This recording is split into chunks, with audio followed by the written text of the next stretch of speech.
اس صورت کا بنیادی مقصد حضرت عیسیٰ علیہ السلام اور ان کی والدہ حضرت مریم علیہ السلام کے بارے میں صحیح عقائد کی وضاحت اور ان کے بارے میں عیسائیوں کی تردید ہے۔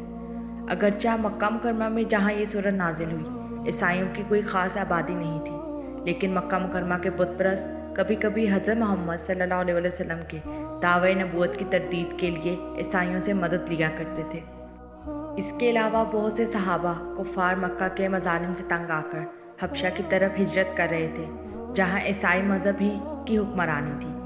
اس لیے ضروری تھا کہ مسلمان حضرت عیسیٰ، حضرت مریم، حضرت زکریا اور حضرت یحییٰ علیہ السلام کی صحیح حقیقت سے واقف ہوں۔ چنانچہ اس صورت میں ان حضرات کے واقعات اسی سیاق و اسباق میں بیان کیے گئے ہیں، اور چونکہ یہ واضح کرنا تھا کہ حضرت عیسیٰ علیہ السلام خدا کے بیٹے نہیں ہیں جیسا کہ عیسائیوں کا عقیدہ ہے، بلکہ وہ انبیاء کرام ہی کے مقدس سلسلے کی ایک کڑی ہیں، اس لیے بعض دوسرے انبیاء کرام علیہ السلام کا بھی مختصر تذکرہ اس صورت میں آیا ہے۔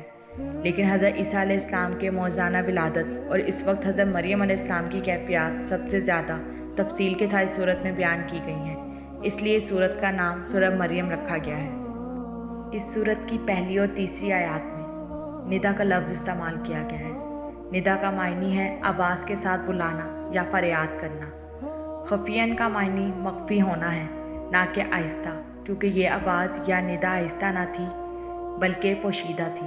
شاید جناب زکریا علیہ السلام نے اپنے دل میں دعا اس لیے مانگی تھی کہ لوگ اس سے مذاق نہ کریں، کیونکہ وہ اپنے بڑھاپے کی منزل میں اپنے خدا سے بیٹا چاہتے تھے۔ حدیث میں آیا ہے کہ سب سے بہترین دعا وہ دعا ہے جو مخفیانہ صورت میں بارگاہ خداوندی میں مانگی جائے۔ زندگی میں دعا کے اثر سے جو تبدیلیاں واقع ہوں ان سے غافل نہیں ہونا چاہیے۔ انبیاء علیہ السلام اپنی مشکلات کے حل کے لیے دعاؤں کا سہارا لیتے تھے۔ اگر اللہ پاک چاہے تو اپنے خالص مخلص بندوں کی مخفی دعاؤں کو اس طرح ظاہر کر دے کہ وہ تاریخ کا روپ دھار لیں۔ مخفی طور پر دعا کی بہت بڑی اہمیت ہے، کیونکہ اس میں خلوص زیادہ پایا جاتا ہے۔ صرف وہ آدمی اپنے رب سے مایوس ہوتا ہے جو بدبخت اور شقی ہوتا ہے۔ دیندار افراد سخت ترین اور بدترین حالات میں بھی اپنے رب سے مایوس نہیں ہوتے۔ حالانکہ اللہ تعالیٰ انسانی ضرورتوں سے باخبر ہے، لیکن انسان بارگاہ خداوندی میں نالہ و فریاد کرتا ہے اور دعا میں برکتیں پوشیدہ ہیں۔ اس سے انسان کی روح کو تسکین حاصل ہے۔ سب سے پہلے حضرت زکریا علیہ السلام کا قصہ بیان ہوا ہے، جو بوڑھے ہو چکے تھے، ہڈیاں کمزور پڑ گئی تھیں، بال سفید ہو گئے تھے، ان کی اہلیہ بوڑھی بھی تھی اور بانجھ بھی تھی۔ حضرت زکریا علیہ السلام کی عمر 120 سال اور اہلیہ کی عمر 98 سال ہو گئی تھی۔ بظاہر اب اولاد ہونا ممکن نظر نہیں آتا تھا، لیکن پھر بھی اللہ کے سامنے ہاتھ اٹھا دیے۔ لیکن اس کے ساتھ یہ ایک درخواست بھی کی کہ ایسا بیٹا عطا فرما جس سے تو بھی خوش ہو اور تیرے بندے بھی خوش ہوں۔ بیٹا مانگنے سے پہلے حضرت زکریا علیہ السلام نے بارگاہ رب العالمین میں 3 امور عرض کیے۔ پہلا یہ کہ میں بہت کمزور ہوں، دوسرا یہ کہ مایوس نہیں ہوں کیونکہ آپ نے کبھی بھی میری دعا رد نہیں فرمائی، تیسرا یہ کہ اس دعا سے میرا مقصود دین کی منفعت ہے۔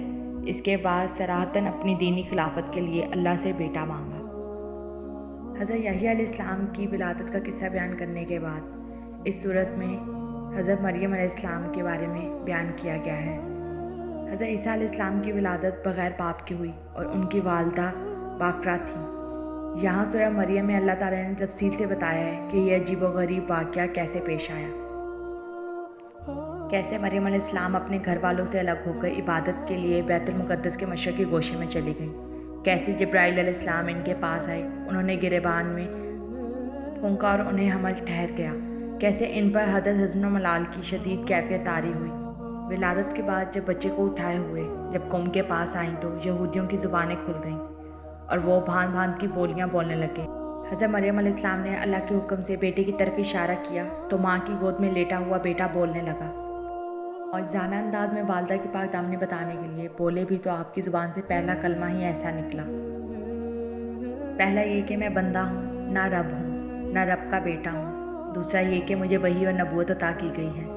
تیسرا یہ کہ اللہ نے مجھے مبارک بنایا ہے، میرا وجود لوگوں کے لیے برکت اور رحمت کا باعث ہے، میں خیر کا معلم اور امت کے لیے نافع ہوں۔ چوتھا یہ کہ مجھے دوسروں کے انبیاء کی طرح شرعی امور اور عبادات کا مکلف بنایا گیا ہے۔ ان میں آپ نے نماز اور زکوٰۃ کا خاص طور پر ذکر فرمایا۔